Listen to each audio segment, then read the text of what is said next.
had mentioned that the first time you met Bruno Mars, you talk about the first time you met him. Yeah, you know, I was writing with a guy named Phil Lawrence, who eventually became Bruno's right-hand guy. They've now write and produce everything together. They're 2/3 of the Smeezingtons.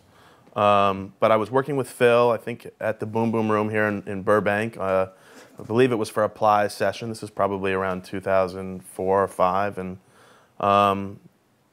when we get to the studio, he says, "Hey, I'm going to have this guy, Bruno, come by. I just worked with him the other day. He's a dropped artist from Motown, but I think he's really talented as a songwriter and possibly as an artist. He should come by and join us." I said, "Okay, absolutely, great."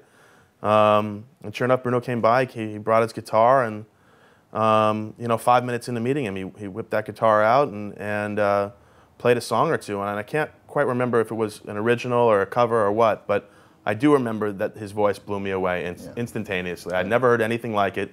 Granted, I hadn't been in the business that long, but just as a fan of music, I knew I was listening to a voice that was really unique, really special, and that you weren't going to hear every day. And that was enough for me. You know, I hadn't signed anything before, but I knew what I'd been doing it long enough to know that when you feel something like that and you see something that special, you jump on it. You don't waste any time. When it's stripped down like that, you're getting it in its pure form. When you're looking at things from my perspective, when you're going through all that stuff, it feels like hell and you don't know how you're going to get through it. Once you've gotten somewhere in the music business or gotten somewhere, done something great in life, I find that the greatest stories and the moments I remember most are all of those moments where things weren't going well, where maybe I got my hat handed to me, and that all of those things are what make up the ride. That the getting to the destination, for me, was never quite as gratifying or as memorable as all the things that led up to it.